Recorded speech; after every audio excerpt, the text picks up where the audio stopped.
Pennsylvania. She's a Sloan Fellow, and she's done a lot of very interesting work in genomics and some missing data type of work as well. So we're very happy to have her here. Oops. Thanks, Laura, and thank you everybody for coming and all the organizers for putting together this wonderful workshop with a diverse selection of talks. I really wish we could have sort of met and done this in person, but given what it is, thank you for putting together this online event. And yeah, please interrupt, it's hard, but please interrupt me and with questions if I go too fast. I'm going to try to tell you about sort of my winding journey in this exploration of this topic of, at first we called it imputation, which is trying to impute the missing transcripts. If you went to Rafa's talk an hour ago, he talked a lot about the zeros in the single-cell RNA sequencing data. And in the beginning, we thought of this as an imputation problem, but now, as Rafa said, he came to the realization that these are not missing data, that it's the same realization we came to after a long exploration. And I'm going to tell you about this denoising problem, this data denoising problem, where we first figure out the noise model for the single cell sequencing data and then try to denoise the data. Okay, so without further ado, this is joint work with my collaborators, Jingshu Wang, who's now assistant professor at Chicago, and students, Mo Huang, Divyansh Agarwal, and Jane Zhang. Okay, so, I think most people know this, single cell RNA sequencing is about sequencing the RNA in the cells. Every cell in our body have pretty much the same DNA in the nucleus. And that's sort of the blueprint of all the things that the cell is supposed to make to perform its role. But to figure out what the cell is actually doing and what its actual role is in the body, you have to look at the RNA and the proteins, and we're looking at RNA. And I think everybody is more familiar with bulk sequencing, where you take a tissue, and in bulk tissue in sequencing, you take all the RNA from the tissue and it's a mixture, and you sequence that mixture to figure out what genes are expressed or not expressed in that tissue. But in single cell RNA sequencing, we sort of isolate the cells in their own little compartments and sequence the RNA of each cell separately. And so in single cell sequencing, instead of just one number for each gene, you have one number for each gene, each cell. And so you get a matrix, a cell by gene matrix out of the experiment. And with that matrix, you can do a lot of things. For example, you can figure out what different cell types are in the sample you're looking at through a clustering analysis. And that's only one of many types of analysis that people do with single cell RNA sequencing. So just to get to the sort of going into the main topic for today, which is denoising, or AKA imputation. So I want to introduce to you this key concept called coverage. So coverage is akin to the statistical concept of sample size. Okay, so you can think about sampling from the soup of RNA molecules within the cell, which is supposed to represent about 20,000 genes. And so that is your population in a statistical sense. And the coverage is how many molecules you're actually sampling from each cell. And so we're talking about sampling molecules here. And sometimes it's also called depth. And if you went to Rafa's talk, he talked about two types of technologies. One is SMART-seq and one is UMI, which is unique molecular identifiers. And this talk is only about UMI data, because nowadays I think most people are using UMI because they make the data noise distribution a lot better. And I'll show you that with UMI, your data approximates a Poisson distribution. So when we talk about sample size in terms of how many molecules we're sampling from each cell, we say something like 500 UMI per cell, and that's what we mean by coverage. So the coverage of single cell RNA sequencing experiments have sort of increased. The coverage have the coverage has sort of decreased while the number of cells, so you can think about sampling of molecules and sampling of cells, right? So the number of cells have increased during the last,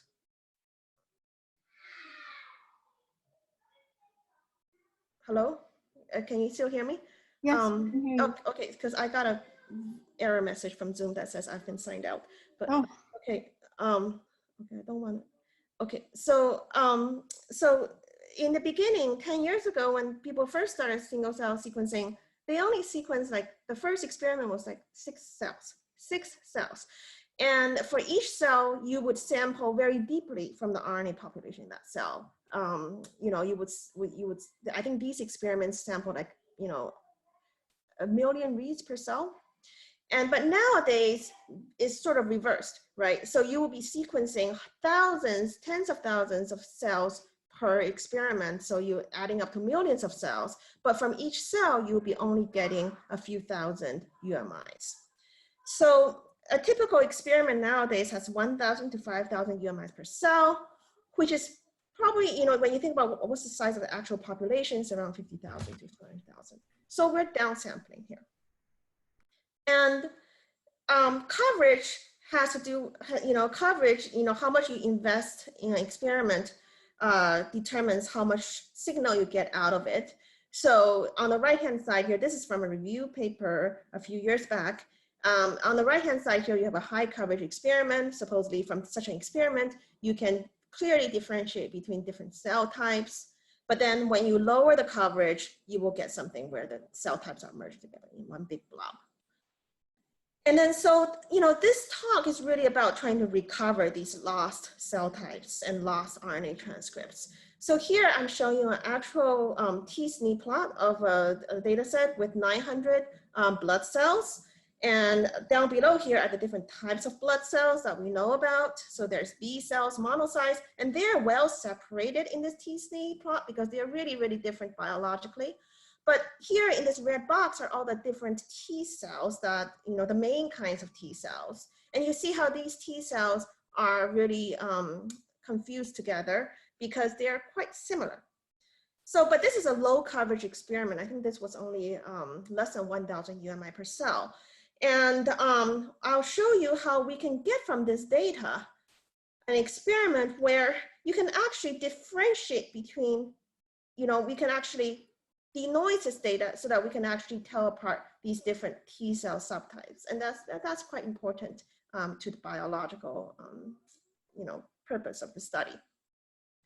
So an outline, first I'm gonna just give you a breakdown of the denoising model, and then I'll show you some third-party evaluations of these models on data.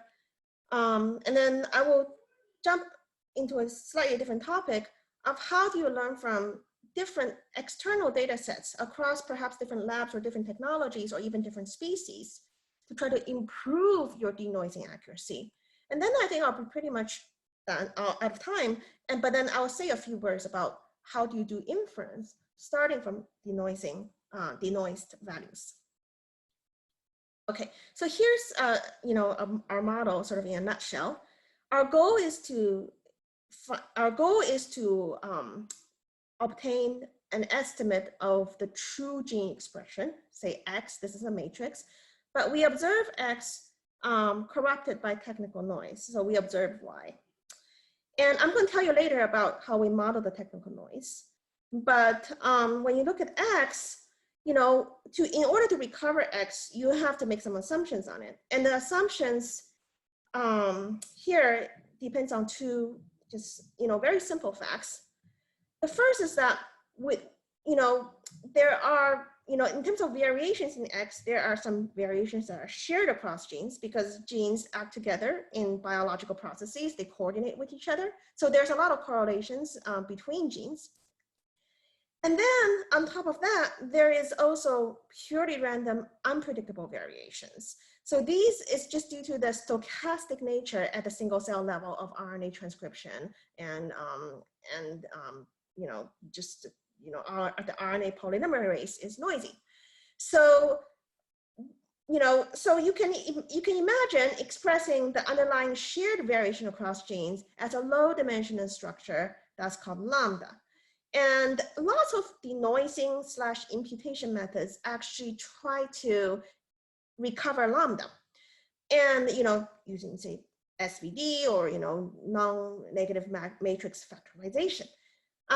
While that does give you back meaningful information, what we would like to do is do more. So we want to actually recover X. We just want to recover whatever variation there is in the biological system, including what is called biological noise. Because there has been quite a few studies that show that the stochastic nature of gene expression does have biological consequences. And one of the reasons why we want to do single cell RNA sequencing is because we want to look at the stochasticity at a single cell level. So, so sort of, we sort of given ourselves a bit higher in terms of the goals here. We want to recover X, not lambda.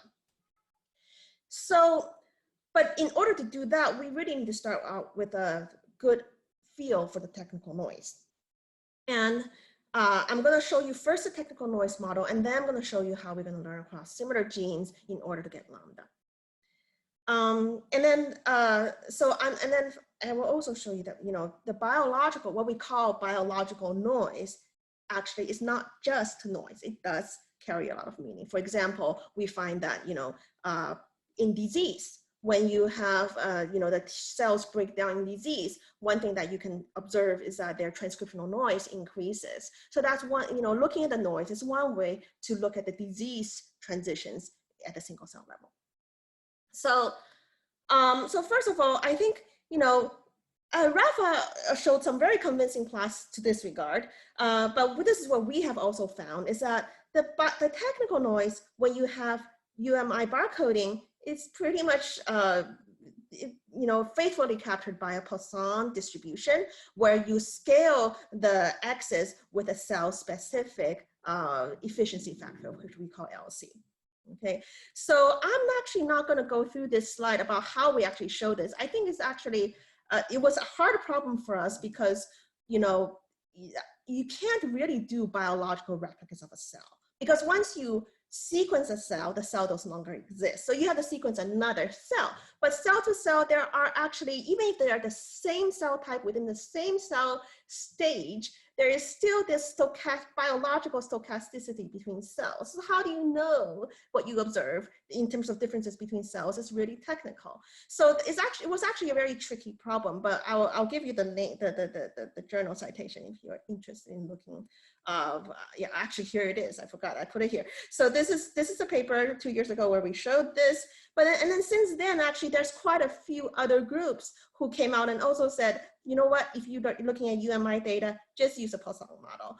And it's actually been, this is already 5 years into single cell, popularization of single cell data sets. So it took us this long to just figure that out. So I'm just going to tell you that we're going to use Poisson for this part of the model. And then for the biological noise, we don't really make any parametric assumptions. We just assume that given lambda, the expected value of the gene's transcription in cell C is lambda.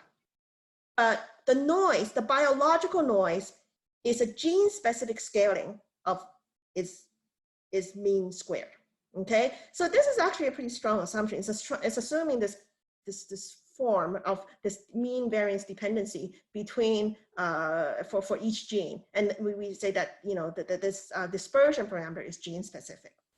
So what this actually does, just practically, is that it makes it such that your eventual x hat, your estimate of the true gene expression, is a weighted average between your estimate for the low dimensional embedding, so SVD or whatever, your lambda hat, is your predictive value and your observed value, which is y.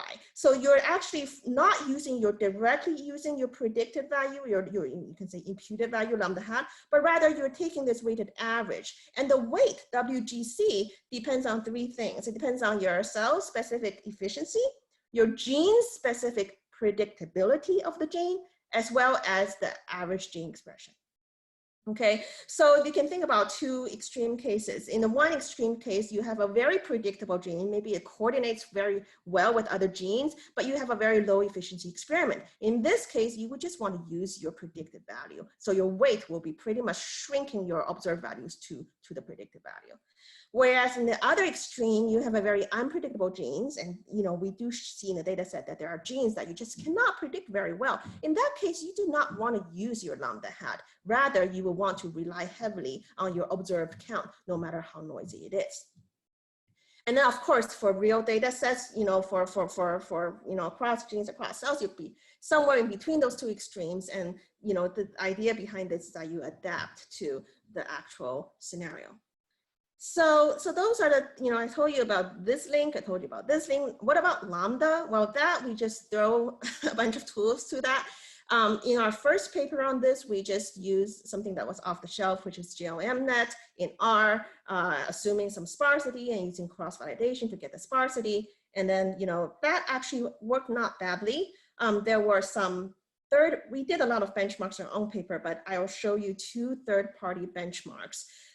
This was a paper that came out, I think, a year and a half ago, where they looked at a whole bunch of what they call imputation methods, but imputation denoising methods, and they found that this method that we developed actually gave the it's less likely to generate false or irreproducible results. And I think that is because we do the smoothing between the actual imputation, the actual low dimensional estimate, and the noisy observed value to get something that's in between, that is sort of to avoid over smoothing. Yeah, I just wanted to let you know you have about 6 minutes. Okay, thank you. I think it's fine. And then there was this other third-party method that looked at a bunch of, and this is not all imputation or denoising methods. These are also normalization methods. And they found that using SCRAN to estimate the cell-specific efficiency coupled with SAVOR give you a good correlation between two different replicates of the same replicate experiments of the same data set. So, and then there's a lot more than, we did, you can look into our paper if you want to look at more detailed simulations and data splitting analyses to look at accuracy. But I kind of want to just spend a few minutes to talk about this subject, which is, what if your data is just not good enough, right? Because when you're doing this estimate of lambda hat from your data and then doing, you're actually assuming that there's enough, not too much sparsity. If there's enough information, signal to noise ratio in your data in order to estimate the underlying correlation structure. But oftentimes that's not the case, because let's say that you're looking at a single cell data set where you're interested in a rare cell type and you only have maybe a couple, like a couple hundred cells of that type, and you want to denoise that, maybe infiltrating immune cells in a tumor, and you get mostly tumor cells from your sequencing, and you only get a few immune cells. Well, in that case, then you need to rely on external data sets to get that lambda hat, that underlying correlation. And fortunately, there is a lot of, there's, as I wrote this slide, a year ago, and much more. I mean, there's a lot of public single cell data sets. There's a human cell atlas being built. There's already a mouse cell atlas. And the question is, how do you harness these public data sets? And what we did was we tried sort of a transfer learning framework in deep learning, where we relied on a deep neural net, an autoencoder, to learn that underlying sort of latent space, latent representation. And this deep neural network can even incorporate layers for different species. So you could have mouse data, and you can use the homologous genes between human and mouse to try to denoise a human data set. We thought that would be interesting to see how well it worked. And then the way that we actually do this transfer learning is that you can start with a better quality, large scale public data set and do pre-training of the network weights to get some, a good initialization, and then fine tune the weights on your own data set. So that is how we transfer the information from these public data sets. And it's a pretty standard approach in deep learning. And then, So the question though is that how much can we actually learn when the data sets that you're using for this pre-training are very different from your existing data set? And do you run into the risk of transferring information that is actually not shared? So, you know, if you use mouse data to pre-train your own weights, do you end up erasing human-specific features in your own data, right? So that would be bad, right? So if you, so this is a paper that we have on this subject in 2019, data denoising and transfer learning. And I'll just show you one study here that might illustrate, you know, the flavors of this kind of analysis. So this is the data set I showed you earlier. You know, it's a low quality blood data set where, you know, these T cells are not very well distinguished. And there's about 500,000 immune cells that are in this public data space. At the time we did this, there's now more. And let's say that you just denoise this data set without relying on pre-training on these human cell atlas cells. Then you actually do see some separation between the T cells, but it's still pretty noisy. But if you actually pre-train on human cell atlas, then actually you see the cells separate out much more. So this is expected because this cell atlas is containing the same cell type from the same species, from the same technology as your current target data set. But what if we take out the regulatory, let's say we take out a cell type from this pre-training data, a complete cell type, say T regulatory cells, and then try to denoise my current data set and look at how it performs on that cell type that was not used in pre-training. And we found that it actually didn't make that much difference in this case, in the sense that these T regulatory cells also got separated from the other T cells. And that was reassuring. And I think I will skip this. I had another example. If you are interested, you can look at our study on this. But practically, there's a lot of technical things we did in our method that prevented, let's say, this prevented like overfitting, in the sense that prevented us from fitting too much of the pre-training data set signals onto the target data. So just one slide on post-denoising inference, because I think it is an important statistical topic. In a sense, I see this is what we're doing. We're starting with the observed data Y, but we want to know what the true underlying counts are for each cell in each gene. And what we do is we first estimate this shared variation lambda, and then we use lambda hat to get this true X by weighting it with Y. The question is this sort of, you know, what kind of analysis is valid when you start with this denoise data? Because remember, this is just a pre-processing step. In the end, what you want to do is things like clustering and visualization and perhaps pseudo-time estimation. So, and then in a gene level, you want to do things like estimating gene level means and variances, looking at gene-gene correlations for network inference, and differential expression testing. So would you get false positive inflation? Would you get biases? What kind of analysis starting from the denoise data is valid? So we had a paper on this in statistical science where we examined different types of analyses, and we found that mostly they're okay in the sense that you don't get much bias, except for differential expression testing. This hypothesis testing framework, we do get a slight false positive inflation. And I'll end with that because we sort of identify the problem, and others have also identified the problem, but we still don't have a very good solution for that. So here's a summary of, if you're interested in looking further at these works, you know, here are the 4 different publications that you could look at. And also for advertising, you know, we have a website where you can actually upload your data and have it denoise and return back to you. Very and cool. Thank you for yes. listening. Thank you so much for your talk. I have one question. We're already over time, but we'll just take one of the questions from the chat. What is the intuition of going directly to transfer learning or deep variational autoencoder rather than trying a multimodal factor analysis setup first? Multimodal factor analysis.